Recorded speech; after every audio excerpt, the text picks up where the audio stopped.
Graça e paz, mais uma vez estamos aqui no nosso momento de reflexão, que tem por objetivo fazer com que você e eu passemos a viver continuamente de dentro para fora. É uma alegria muito grande estar mais uma vez aqui com você, onde nós vamos estar meditando, refletindo nas Sagradas Letras.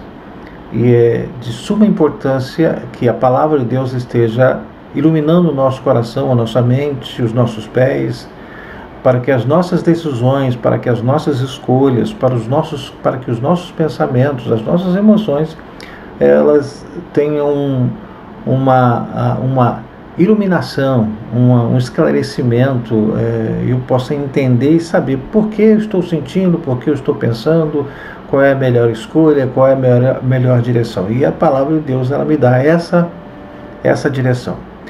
Eu gostaria de dizer para você que eu sou psicanalista, analista clínico. Eu cuido de uma forma terapêutica pessoas que portam sentimentos de angústia, depressão, ansiedade generalizada, pessoas que estão vivendo o medo, o síndrome do medo, do pânico, pessoas que estão desencontradas dentro de si mesmo diante de tantas situações que elas têm se deparado, as adversidades, fora as circunstâncias que surgem, que nós sempre não estamos esperando. Então eu cuido dessas pessoas. E se você estiver dentro das nossas mediações, eu vou apresentar a você 2 clínicas. Se não, eu posso atender você à distância através do online, tá? O atendimento online. É só você entrar em contato comigo. Você entra em contato comigo aqui. Você pode entrar em contato comigo através do WhatsApp, do Instagram, do Telegram, do Facebook ou aqui nesse canal Mensagens Edificantes. Outra coisa que é importante que você entenda, eu atendo na clínica Viver Care em São José do Calçado e também eu atendo em Bom Jesus da Bapuana, na clínica no Centro Integrado de Saúde, Clínica CIS, às terças e quintas-feiras. Você pode entrar em contato comigo para você marcar a sua consulta de mapeamento terapêutico emocional. Eu também sou pastor evangélico, eu sirvo ao Senhor na igreja, ajudando na igreja evangélica Vida. E antes que eu entre no tema e na meditação em si, se você ainda não se inscreveu, por favor, se inscreva no nosso canal. É só você, tem uma parte em vermelho, você clicar ali e você estará inscrito. E depois você pode curtir e, por favor, faça o seu comentário do que você achou. É muito importante você se inscrever, você curtir, você comentar, porque isso facilita o nosso acesso e as liberdades que a gente vai ter de utilizar o YouTube.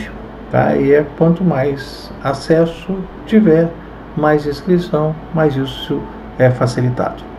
Nesta oportunidade eu gostaria de falar sobre qual é a sua verdadeira estatura.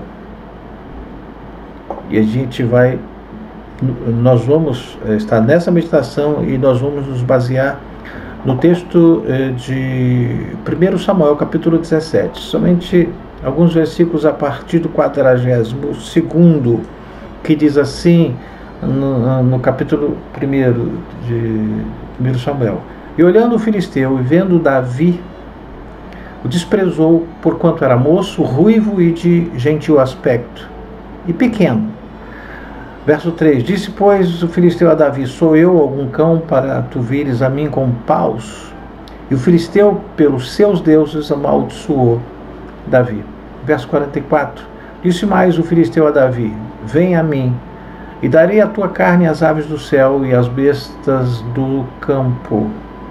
Verso 45, Davi, porém, disse ao filisteu, tu vens a mim com espada e com lança e com escudo, porém eu venho a ti em nome do Senhor dos Exércitos, o Deus dos exércitos de Israel, a quem tens afrontado.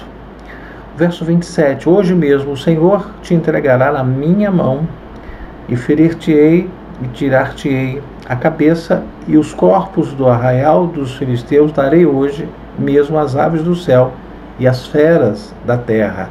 E toda a terra saberá que há Deus em Israel. E o último verso, versículo 47. E saberá toda esta congregação que o Senhor salva, não com espada nem com lança, porque do Senhor é a guerra, e ele vos entregará na nossa mão. Muito ousado e muito determinado e convicto. Em 1 Samuel 17 vemos um relato de uma das histórias bíblicas de maior sucesso em todo o mundo. De todos os tempos, essa história ela é contada. O grande confronto entre Davi e o gigante Golias. Percebemos que desde que foi ungido para ser o futuro rei de Israel, as coisas na vida de Davi mudaram de uma forma drástica e muito mais estava por vir, além das mudanças que já haviam acontecido. Golias tinha quase 3 metros de altura e usava uma armadura praticamente intransponível, além de armas letais, como a espada, a lança e o seu próprio escudo protetor, mas ele era muito pesado. Nenhum dos filhos de Israel se sentia encorajado para enfrentar um homem dessa natureza. Certo dia, Jessé, o pai de Davi, enviou Davi ao acampamento de batalha com o propósito de levar mantimentos para seus irmãos. Chegando lá, saiu Golias para fazer o desafio, algo que ele repetia 2 vezes por dia e já durava 40 dias, essa afronta de Golias. No verso 16, diz assim: chegava-se, pois, o filisteu pela manhã e à tarde, e apresentou-se por 40 dias. Então, era esse tormento, desafio, humilhação. Golias estava cheio de confiança, convencido que os israelitas eram covardes. Quando Davi ouviu as palavras de Golias, decidiu que o enfrentaria, porque ele era um incircunciso filisteu e não tinha aliança com Deus. No versículo 23 desse mesmo capítulo, 1 Samuel 17, diz assim: estando ele ainda falando com eles, eis que vinha subindo do exército dos filisteus um homem guerreiro, cujo nome era Golias, filisteu de Gate, e falou conforme aquelas palavras, e Davi as ouviu. Percebendo o interesse de Davi, seus irmãos o desprezaram, julgaram e até o insultaram. Podemos perceber que os irmãos de Davi não tinham afeição por ele, sendo o irmão mais novo, caçula da família. Davi era. Contudo, esse desprezo recebido pelos irmãos não foi o suficiente para desencorajar o pequeno e destemido Davi, que foi depois o futuro rei. As palavras e o interesse de Davi chegaram ao conhecimento de Saul. E ele, diante de Saul, do rei Saul, o jovem demonstrou muita segurança e começou a tranquilizar a todos, dizendo que era capaz de vencer este gigante. Saul não ficou muito convencido e disse a Davi que Golias era um guerreiro experiente, que começou a lutar muito cedo e que ele, Davi, era apenas um menino pastor de ovelhas. Davi então começou a contar ao rei as suas experiências enquanto apacentava as tais ovelhas que ele disse que ele apacentava. Ele disse que uma de suas ovelhas foi atacada por um leão e ele lutou com o leão, matou esse leão e salvou a ovelha. Depois, ele disse que veio o urso, numa outra situação, que atacou a ovelha para matá-la, mas ele lutou contra o urso e matou o urso, salvando a ovelha. É importante notar que a força e a envergadura dos leões e ursos selvagens do Oriente nos dias de Davi era algo ainda mais assustador e brutal do que é em nossos dias. Podemos aprender com isso que Deus cria ricas e poderosas experiências preparatórias nos ambientes comuns da nossa vida, trabalho, escola, família, sem que a gente perceba isso. Depois que a gente vai entender por que aconteceu muitas coisas. Quais os leões, quais os ursos que você já matou? Falando de uma forma figurada. Davi estava completamente convencido de que assim como o Senhor havia lhe dado a vitória sobre o leão e também sobre o urso, daria vitória sobre Golias. No versículo 32 deste mesmo capítulo diz assim: e Davi disse a Saul: não desfaleça o coração de ninguém por causa dele. Teu servo irá e pelejará contra este filisteu. Vendo a fé do garoto e ouvindo o seu testemunho, Saul ficou convencido de que ele estava certo do que queria e abençoou para ir à batalha. Mas antes de partir para o seu confronto com Davi, com Golias, Saul lhe deu sua armadura para vestir. Porém, com ela, Davi mal conseguia se movimentar. Não estava acostumado com aquele tipo de coisa, aquele tipo de armadura, de vestimenta. Quando derrotou o leão e o urso, Davi estava apenas com uma roupa leve de pastor. Percebendo que seria atrapalhado, Davi logo tirou a armadura. Davi então pegou o seu cajado de pastor, pegou 5 seixos lisos, pedras lisas e a sua funda. Este foi seu equipamento para enfrentar o maior guerreiro que já havia se colocado diante do exército de Israel. Davi tinha a maioria. Quando Golias avistou Davi, desprezou, zombou e até amaldiçoou Davi. Um dos grandes erros do ser humano é o seu orgulho e a sua soberba. Golias não respeitou Davi e isto lhe custou a própria vida. Não zombe ou despreze de seus adversários. Respeite-os, por mais insignificantes e incapazes que eles pareçam ser. É importante você entender isso. Portanto, eu preciso ter esse limite de respeito. Vendo a atitude de Golias, Davi declarou o grande segredo da sua vitória iminente: a presença de Deus na batalha que ia ser travada. Davi não estava sozinho, Deus estava com ele. Enquanto Golias vinha com sua força humana, Davi ia contra ele com a força de Deus. Era uma força diferenciada, descomunal. E por mais extraordinário que Golias fosse, ele não tinha como vencer o Senhor. O Senhor é o Senhor das guerras e das batalhas. E foi exatamente isso que aconteceu. Quando a batalha começou, Davi partiu para cima de Golias e, girando a funda, atirou-lhe uma pedra que atingiu a sua testa, que de tão forte ela ficou cravada na testa de Golias. Quando o gigante caiu, Davi correu, pegou a espada de Golias e cortou-lhe a cabeça. Observe o que a palavra de Deus diz sobre o exterior do homem. Jeremias capítulo 9, versículo 23. Preste bem atenção. Assim diz o Senhor: não se glorie o sábio na sua sabedoria, nem se glorie o forte na sua força. Não se glorie o rico nas suas riquezas. Entenda, saiba que o Senhor não se agrada com exterioridades ilusórias, mas com a verdade no íntimo daquele que o busca. Não adianta você mostrar que é isso que faz e acontece. Deus conhece o coração e Deus valoriza e vale o que está no coração. Davi teve a clara revelação do que Deus queria dele, quando ele assim expressou para Deus, no verso 10, capítulo 51 de Salmos, diz assim: cria em mim, ó Deus, um coração puro e renova em mim um espírito reto.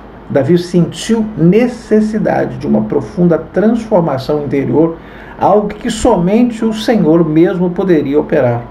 Criar a partir do nada. Tudo novo. O que foi predominante na vida de Davi, que o fez ser vitorioso sobre um gigante de aproximadamente 3 metros, foi exatamente a sua estatura interior. É aí que nós vamos entrar na estatura. Golias era gigante por fora e minúsculo por dentro, pois ele desprezava o Deus Altíssimo. Davi, por outro lado, Davi era um jovem de pequena estatura exteriormente, mas era um gigante interiormente, porque Deus estava dentro dele. Davi se agigantou por dentro e Golias ficou diminuído por fora, por causa do seu interior. Observe que Paulo escreveu aos Efésios 3,16, para que, segundo as riquezas da sua glória, vos conceda que sejais fortalecidos com poder pelo seu Espírito no homem interior. O segredo está dentro, não está fora. Saiba que Deus opera em nós tanto o querer dele e o realizar dele. Filipenses 2,13 diz assim: porque Deus é o que opera em vós tanto o querer como efetuar, segundo a sua boa vontade, o realizar, o efetuar. A presença e a atuação da pessoa do Espírito Santo em nós nos transforma de homens psíquicos em homens pneumáticos. Efésios capítulo 5, versículo 18 diz assim: não vos embriagueis com vinho em que há contenda, mas enchei-vos do Espírito. O homem psíquico é o homem natural, vazio, que vive sem conhecimento da realidade e é limitado por suas faculdades mentais corrompidas pelo pecado e desconectadas de Deus. O homem pneumático, assim dizendo, é o homem que se esvaziou de si mesmo e se encheu do conhecimento de Deus, se encheu da habitação do Espírito Santo. Por isso que é pneumático, porque enche. Saiba que o Espírito Santo sonda as profundezas de Deus e se comunica conosco em nosso íntimo, em nosso interior. A partir dessa nova perspectiva, o homem espiritual pode discernir todas as coisas, tendo as suas faculdades mentais renovadas, capacitando esse homem a ter o seu entendimento, que o capacitará a despir-se do velho homem e se revestir do novo. É profundo. Segunda carta de Paulo ao povo de Corinto, capítulo 4, versículo 16 e versículo 18, diz assim: por isso não desfalecemos, mas ainda que o nosso homem exterior se corrompa, o interior, contudo, se renova dia em dia. Verso 18, versículo 18: não atentando nós nas coisas que se veem, mas nas que não se veem, porque as que se veem são temporais, e as que não se veem são eternas. A força de um homem dependerá em como se encontra o seu interior. Dependerá onde está o seu coração. Provérbios 23, 26 diz assim: dai-me, filho, o teu coração. Dai-me, filho meu, o teu coração, e os teus olhos observem os meus caminhos. Veja como é que é muito importante a gente ter a nossa vida voltada para Deus e ter a força e ter a estatura. Olha, a estatura que prevalece não é a exterior.